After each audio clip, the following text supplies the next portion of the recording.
You're very welcome back to the Daily Rundown with me, Fiona Fox. Now, a French security researcher says that he managed to turn the tables on a cyber scammer by sending him malware.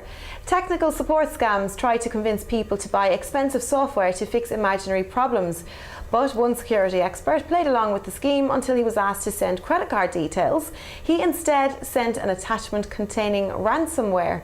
He said he wanted to waste the scammer's time as much as he'd waste potential victims. This is a brilliant revenge story, is it? Have you ever been done by one of these? Because I don't mind holding my hand up and saying I have.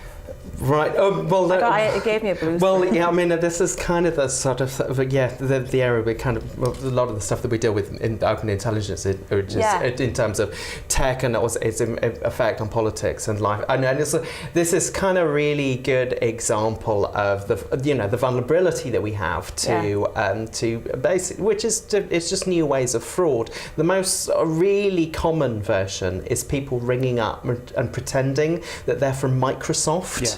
That's people have had that quite a lot, and what do they do? What do they say? So they say, okay, there's something wrong with your computer. Hello, we're from Microsoft. We know that you're using it, and so they can get information out of you that way. So.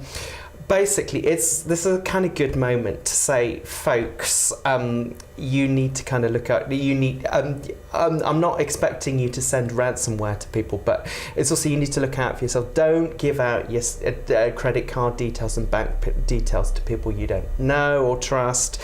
Don't click on click open on files or on links from sources you can't trust. Unfortunately, sometimes those can come from emails from people that look like they're your friends or your colleagues, but if you can normally tell in terms of where it is. And also just treat your own data as an asset. So you just think about what you share online, but also even think about how you use your phone. Also, you shouldn't necessarily have things like location on all the time.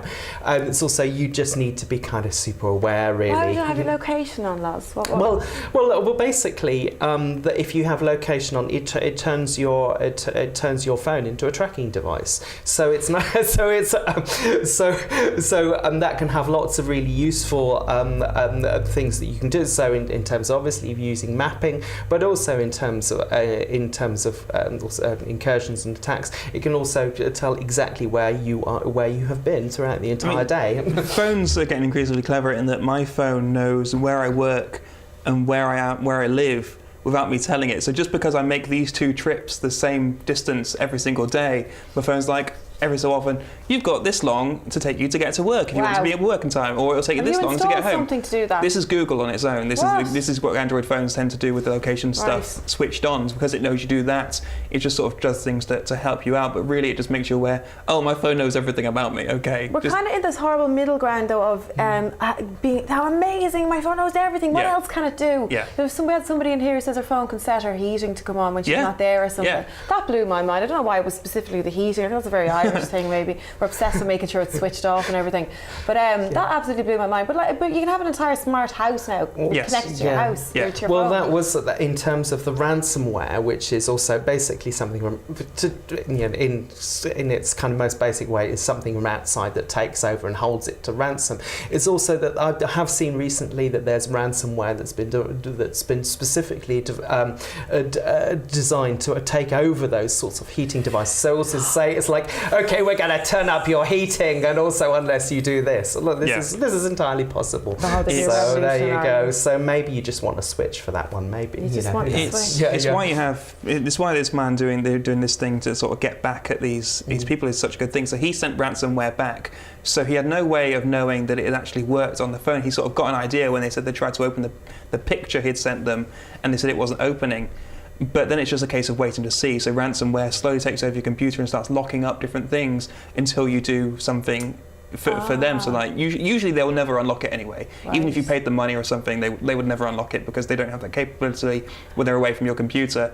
But what he did was do it back to them. So essentially he's just destroyed this one computer. Yeah. So now this company that are then trying to scam other people have to get a new computer, which is a waste of money. It means that it won't be profitable in the long term. So the idea is not everyone's going to be able to do that ransomware thing, but you should at least try and waste these people's time to try and make this thing as not profitable as possible. I love this as an idea. Yeah, well, it's kind of interesting that also that this has gained more attention. The fact that also that we do have kind of a national cybercrime unit, for example, is the government has put in 860 million quid into cyber security over the sort of last 5 years.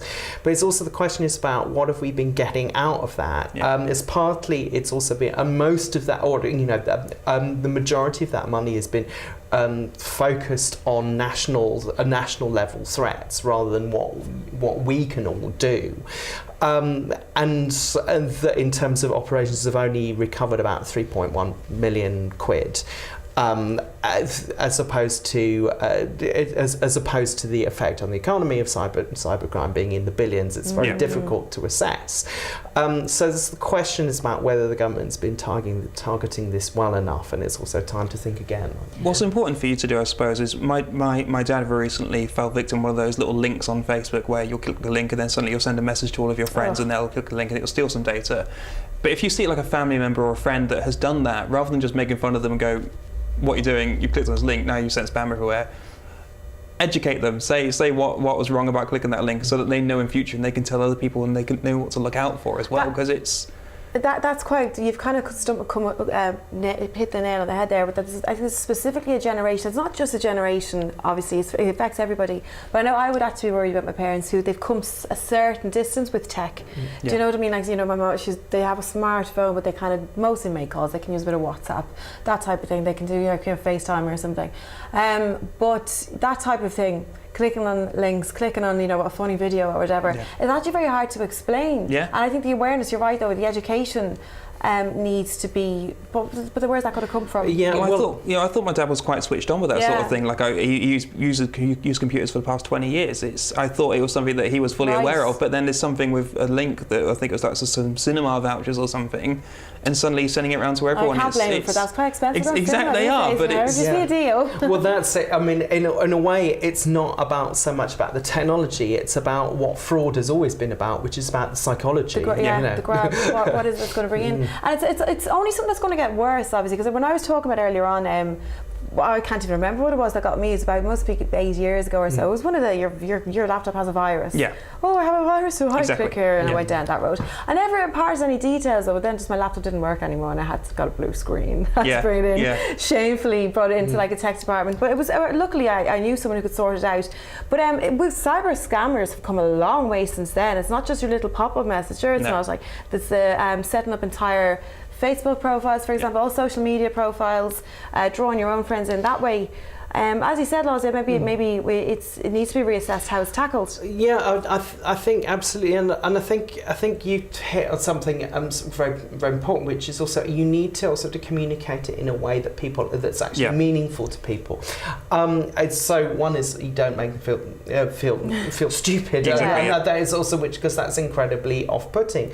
But also not to think that there's also just kind of one sort of big technical solutions, but also it has to be in the language that people understand, and it's really and it's not that the government hasn't tried to have campaigns, but I think that's also something they're kind of notoriously bad at, which you do it in the same way. It's also there were a whole bunch of bus shelter ads, for example, about cyber essentials. It's like who is actually going to use that? It seems like also that you're using the wrong routes. It's also I think that's right. It's also how you actually create networks you trust around you, and also talking to people in a language they understand. And I think that's difficult. That can be difficult because of generational gaps and things. That can be difficult, but it's worth trying, and if they don't understand, don't get frustrated with them, but try and see where they're coming from as well. Well, I think like you said there, even like you would have been quite confident that your dad was all over the tech stuff, and for my parents were never really kind of tech. I really had to start from the beginning with them. So for us, I guess we wouldn't have made fun of them, but it was a bit Mom, what's Mum done now? She's clicked on something. But it's very hard to explain. Well, why was it okay for me to click on the other stupid video last week or whatever? What was it about this one, and how are you supposed to tell the difference? But it's definitely there's a gap or there's a shortfall or something like that there. Thanks very much for that, gentlemen. We're going to go into our next break. Don't go anywhere. We have lots more news and our special guest interviews coming up very soon as well. See you soon.